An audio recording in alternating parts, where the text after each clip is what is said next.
The Bible in a Year, Day 91, 1 Samuel 7 through 9. So the inhabitants of Kiriath Jearim came to the ark of the Lord and brought it into the house of Abinadab on the hill, appointing his son Eleazar as guardian of the ark of the Lord. From the day the ark came to rest in Kiriath Jearim, a long time, 20 years elapsed, and the whole house of Israel turned to the Lord. Then Samuel addressed the whole house of Israel. If you would return to the Lord with your whole heart, remove your foreign gods and your Ashtoreths, fix your hearts on the Lord and serve him alone, then the Lord will deliver you from the hand of the Philistines. So the Israelites removed their Baals and Ashtoreths and served the Lord alone. Samuel then gave orders, gather all Israel to Mizpah, that I may pray to the Lord for you. When they had gathered at Mizpah, they drew water and poured it out on the ground before the Lord. And they fasted that day, saying, We have sinned against the Lord. It was at Mizpah that Samuel began to judge the Israelites. When the Philistines heard that the Israelites had gathered at Mizpah, their leaders went up against Israel. Hearing this, the Israelites became afraid of the Philistines and appealed to Samuel, Do not stop crying out to the Lord our God for us, to save us from the hand of the Philistines. Samuel therefore took an unweaned lamb and offered it whole as a burnt offering to the Lord. He cried out to the Lord of Israel, and the Lord answered him. While Samuel was sacrificing the burnt offering, the Philistines drew near for battle with Israel. That day, however, the Lord thundered loudly against the Philistines and threw them into such confusion that they were defeated by Israel. Thereupon the Israelites rushed out from Mizpah and pursued the Philistines, striking them down even beyond Bethkar. Samuel then took a stone and placed it between Mizpah and Jeshanah. He named it Ebenezer, explaining, As far as this place, the Lord has been our help. Thus were the Philistines subdued, never again to enter the territory of Israel, for the hand of the Lord was against them, as long as Samuel lived. The cities from Ekron to Gath, which the Philistines had taken from Israel, were restored to them. Israel also freed the territory of the cities from Philistine domination. There was also peace between Israel and the Amorites. Samuel judged Israel as long as he lived. He made a yearly circuit, passing through Bethel, Gilgal, and Mizpah, and judging Israel at each of those places. When they used to return to Ramah, for that was his home, there too he judged Israel and built an altar to the Lord. In his old age, Samuel appointed his sons judges over Israel. His firstborn was named Joel, his second Abijah. They judged at Beersheba. His sons did not follow his example, but looked after their own gain, accepting bribes and perverting justice. Therefore all Israel assembled and went to Samuel at Ramah, and they said to him, Now that you are old and your sons do not follow your example, appoint a king over us, like all the nations, to rule us.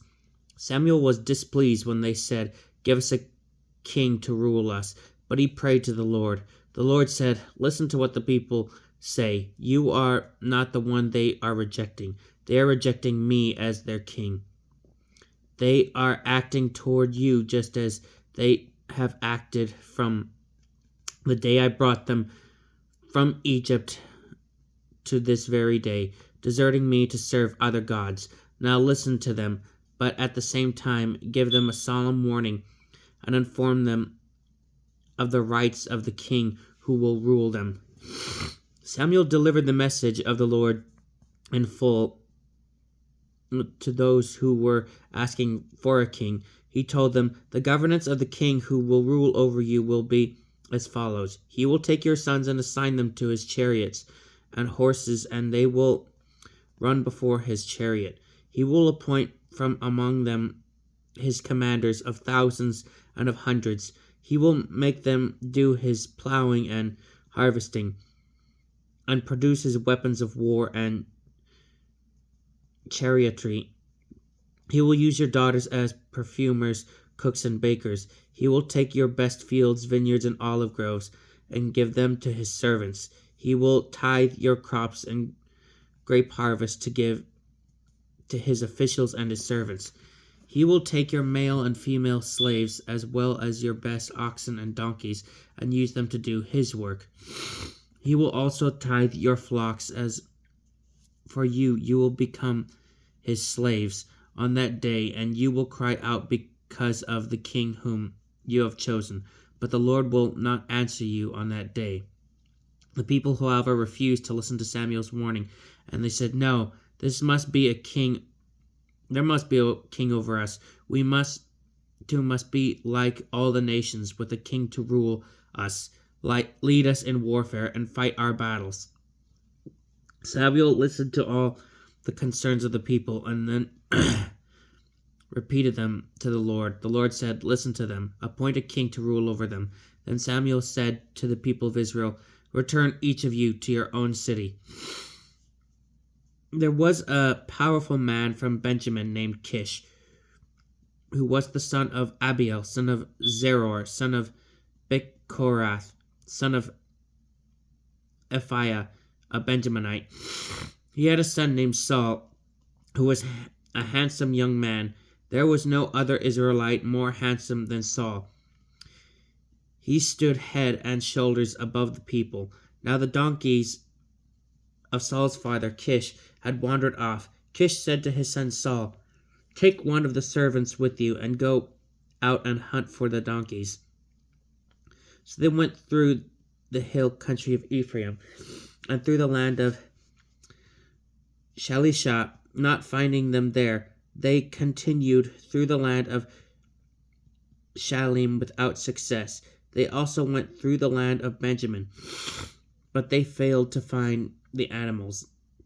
When they came to the land of Zuph, Saul said to the servant who was with him, "Come, let us turn back, lest my father forget about the donkeys and become anxious about us." The servant replied, "Listen, there is a man of God in this city, a man held to high esteem. Everything he says comes true.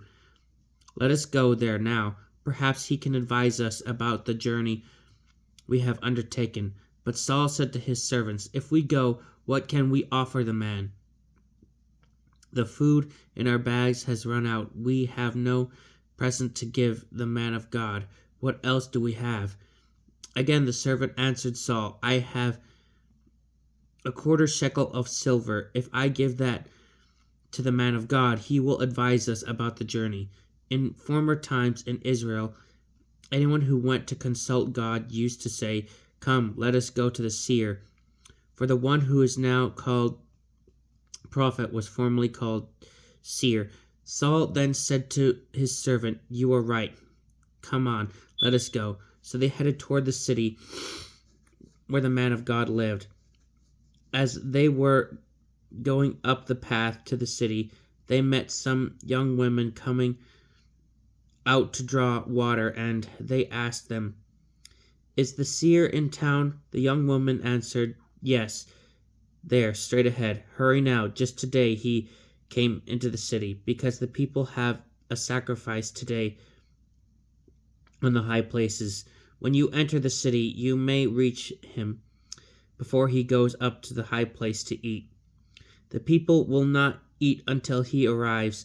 Only after he blesses the sacrifice will the invited guests eat. Go up immediately, for you should find him right now."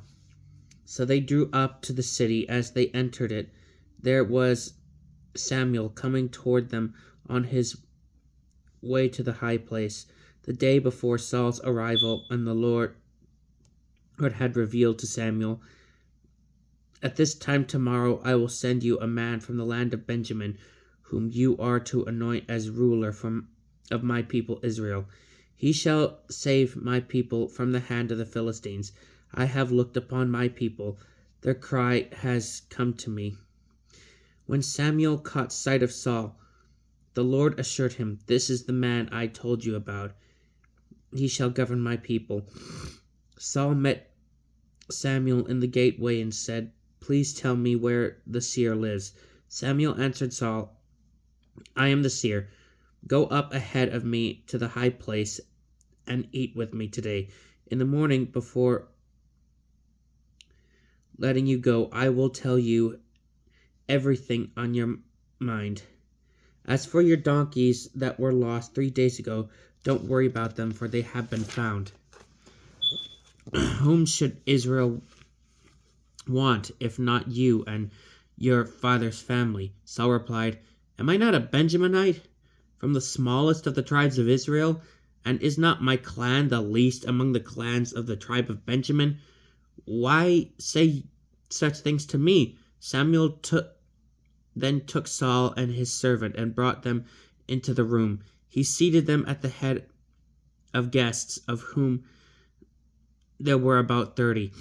He said to the cook, "Bring the portion I gave you and told you to put aside." So the cook took up the leg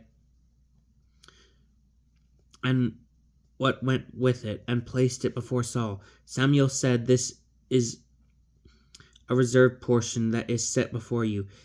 Eat, for it was kept for you until this time."